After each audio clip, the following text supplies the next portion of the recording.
Bon, allez, déjà ça fait déjà assez longtemps. Oh allez, Oh, putain. Oh allez. Écoute, Oh. je devais te parler. Bonjour. Bonjour. Déjà, Donc, du ça. coup, il y a le BYT19 qui a bien plu. Enfin, t'as pas les réactions.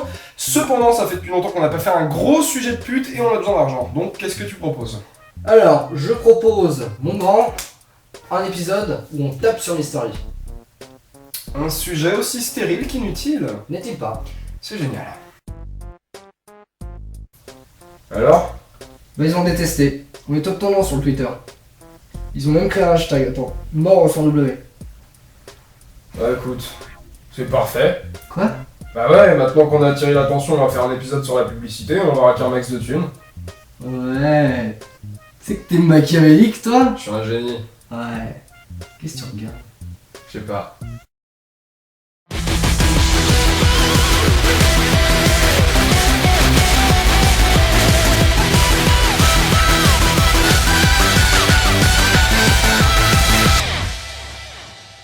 Bonjour à tous et à toutes pour ce 20e épisode du BYT Show consacré à la publicité, une thématique qu'elle est intéressante, ma bonne dame. Et oui, pour une fois on a décidé de vous parler d'un sujet également d'une chaîne, désolé pour le manque d'originalité du titre de cette vidéo, c'est la première fois qu'on tente un truc pareil. Enfin quand je dis la première fois, c'est pas tellement une grande première non plus, on a déjà parlé de la différence entre inspiration et plagiat, du bad buzz, de la professionnalisation, de l'intégrité des vidéastes, etc.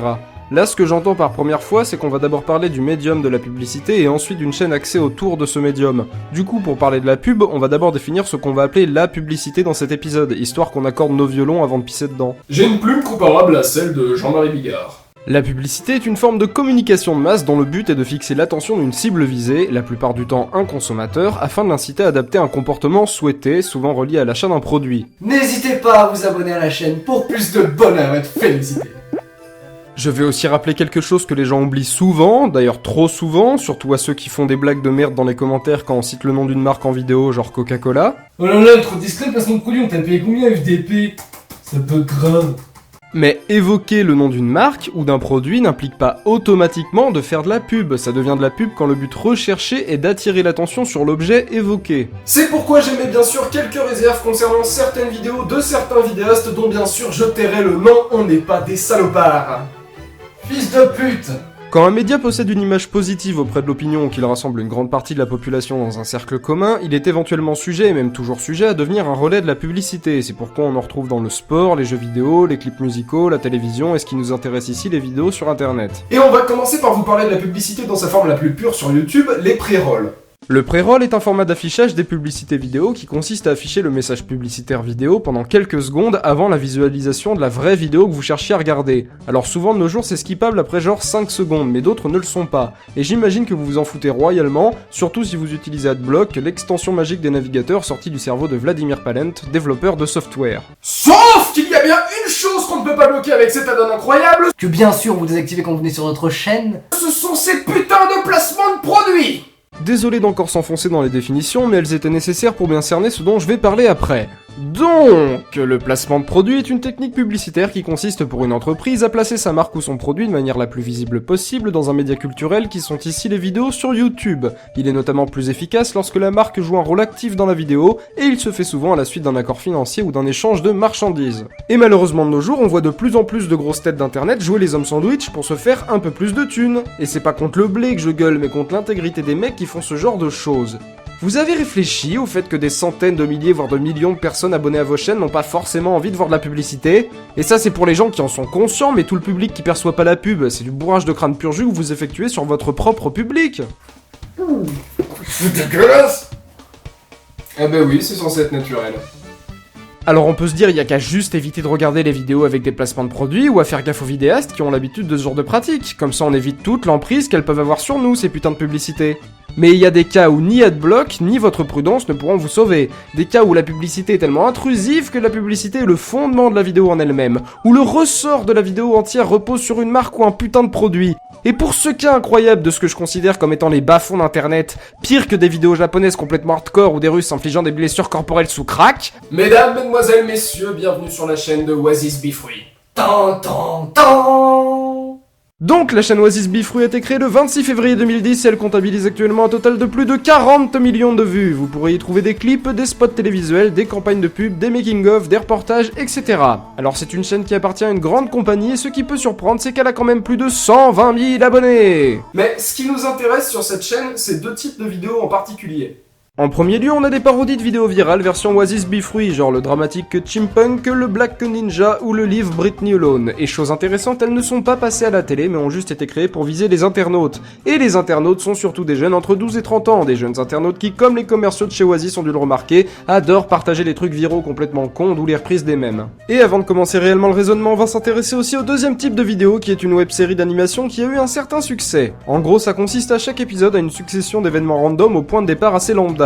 Le tout ayant un dénouement assez absurde. La mini-série a fait un tabac, plusieurs millions de vues, des dizaines de milliers de likes pour très peu de dislikes, mais un nombre de commentaires n'excédant pas non plus le nombre de neurones des fans de Kev Adams.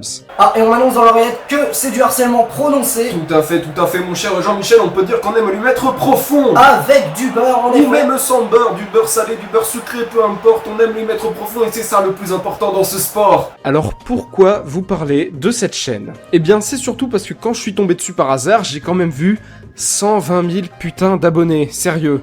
Je me suis dit, c'est pas possible, il y a forcément une couille dans le velouté. Puis en voyant le contenu proposé et le public ciblé, j'ai peu à peu compris pourquoi. De manière générale, le gros de la population, Genre lui. voire même n'importe quel connard de base, Genre lui.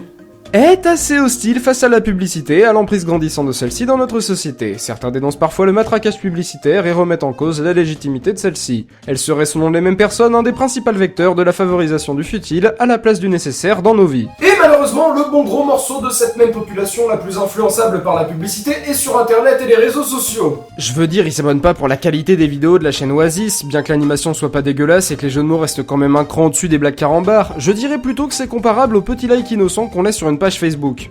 Non mais si, vous le connaissez ce petit like. C'est celui qu'on fait parce que nos centres d'intérêt nous ont conduit à liker une page d'un produit qu'on apprécie éventuellement. Et bien là, le bouton s'abonner aussi, c'est une action bed-in qui ne nécessite qu'un clic de la part des mêmes personnes. Surtout quand à la fin de la vidéo, on te dit « Abonne-toi » avec un message écrit en gros. Et là, vous allez me dire qu'on s'en branle, mais moi, personnellement... Ça me fait chier, mais genre grave quoi.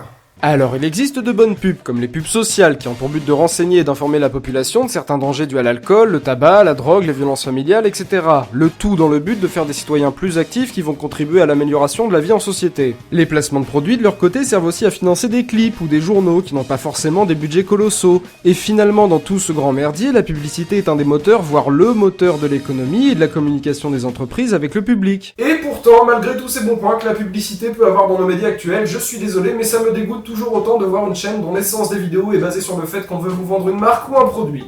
Moi, si je suis sur internet, c'est parce que je me reconnais pas dans le média télévisuel, et en partie parce que celui-ci nous martèle et nous bombarde encore et toujours avec de la publicité depuis des années. Sur le net, j'ai pu trouver un échappatoire à ce bourrage de crâne intempestif, quitte à utiliser pendant un temps Adblock que j'ai depuis désactivé sur YouTube. Mais avec ce genre de chaîne, on est baisé à 100%, leurs vidéos sont des pubs, malgré tout l'emballage numérique 3D réussi et le script rigolo que certaines personnes peuvent y trouver. Ma vision de YouTube, celle de Thomas, et peut-être la vôtre d'ailleurs, bien qu'elle ne soit pas partagée par tout le monde, c'est celle d'un bac à sable pour les créateurs en herbe, qui deviennent avec les années des vidéastes reconnus par leur communauté. Et c'est ce genre de chaîne qui est représentatif d'après moi de la part sombre de YouTube, celle qui vise le profit avant la passion. Je sais qu'on peut pas faire grand chose contre ce genre de chaîne dans notre paysage virtuel, mais j'avais envie d'exprimer mon mécontentement aujourd'hui. Et puis de toute façon, on préfère une bonne rasade de Fanta.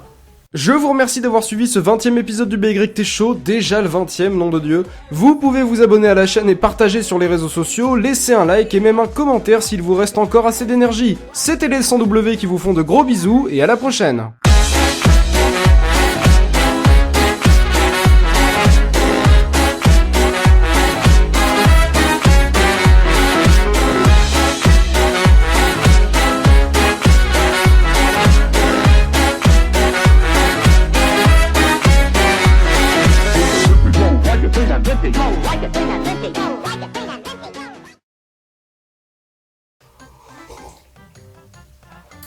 Je me disais un truc, c'est pas un peu bâtard de dire aux gens de pas utiliser Adblock?